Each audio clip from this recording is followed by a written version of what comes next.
মোৰ শ্ৰীমতী এতিয়া চুপ বনোৱা আৰম্ভ কৰি আছে। এয়া দেখুৱাই আছোঁ আপোনালোকক। এয়া চুপ সন্ধিয়া হৈ গ'ল, লাহে লাহে কাষ্টমাৰ আহিব ধৰিছে।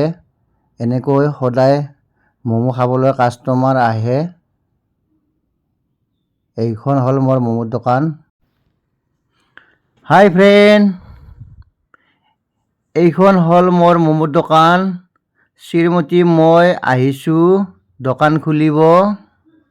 দুইজনো চাই থাকিব আপোনালোকে মোৰ ব্লগ চেনেলটো। এতিয়া মই তালা খুলি আছোঁ দোকানৰ। শ্ৰীমতীক চাফ চিকুণ কৰিব দিছোঁ। এয়া শ্ৰীমতী চাফা কৰি আছে। ঝাৰু মাৰাত সম্পূৰ্ণ ব্যস্ত, বাহিৰতো এতিয়া ঝাৰু মাৰি আছে।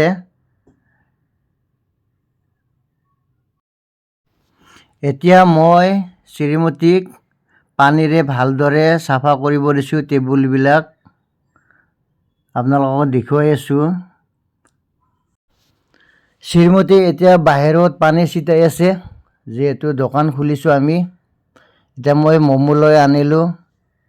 এয়া যিহেতু মই আৰু এখন ম'মৰ দোকান আছে, তাতে বনাওঁ, ইয়াতে বিক্ৰী কৰোঁ। ইয়াতে জাগা কমৰ কাৰণে বনোৱা অসুবিধা। জয় গণেশ বাবা।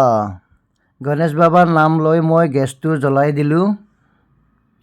এতিয়া পানীৰ বাচন উঠুৱাই দিলোঁ, যিহেতু ইয়াতে মই ম'ম' গৰম দিম। এয়া আপোনালোকক দেখুৱাই আছোঁ। এয়া যে ম'ম' মই নিজ হাতে বনাইছোঁ, আপোনালোককো দেখুৱাই আছোঁ। এই ম'ম'ৰ মই কাম শিকিছোঁ গুৱাহাটী ম'ম' ঘৰত। তাতে কাম শিকি মই নিজে এইবিলাক আৰম্ভ কৰিছোঁ লগত মিছেছক লৈ। আমি এনেকৈ মিছেছ আৰু মই দুইজনে লগ লাগি দোকানখন আৰম্ভ কৰিছোঁ। ভগৱানৰ আশীৰ্বাদত বৰ্তমান ভালে ভালে চলি আছে। আপোনালোকে আশীৰ্বাদ কৰিব এনেকৈ যে দোকানখন চলাই নি থাকিব পাৰোঁ। দোকানখনলৈ আমি শ্ৰীমতী আৰু মই। ম'ম' সম্পূৰ্ণ ৰেডি হৈ গ'ল।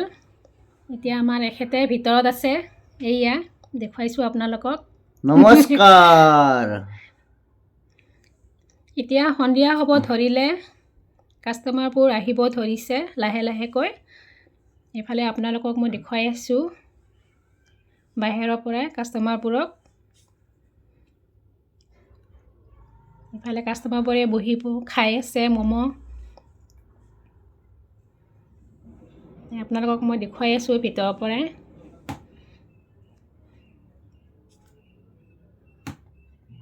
আপোনালোকে চাই থাকিব ব্লগটো।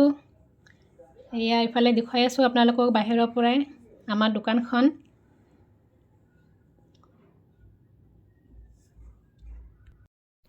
আমি এইখন দোকান বহুত কষ্ট কৰিব লগা হৈছে। আজি কষ্টৰ ফলত আমাক ভগৱানে এইখিনি আমাক আগবঢ়াই নিছে। আৰু আমি বহুতখিনি কষ্ট কৰিছোঁ দোকানখন লৈ। আগতে আমি টেবুলত দিছিলোঁ, টেবুলৰ পৰা আকৌ ঠেলা গাড়ীত দিব লগা হৈছিলে। আৰু সেই এতিয়া আমি এখন সৰুকৈ এখন দোকান আমাক ভগৱানে কিবাকৈ এখন দিছে। আৰু এই দোকানখন লৈ আমি এতিয়া বহুত সুখী। আৰু মানুহে কয় নহয় যে কষ্টৰ ফল সদায় মিঠা হয়। আৰু আপোনালোকেও কষ্ট কৰিব, নিশ্চয় আপোনালোকেও সফল হ'ব। এনেকৈ যোনসকলে এনেকৈ কষ্ট কৰি খাই আছে তেওঁলোকৰ। আৰু আমি বহুতখিনি কষ্ট কৰিছোঁ এইখন দোকান লৈ।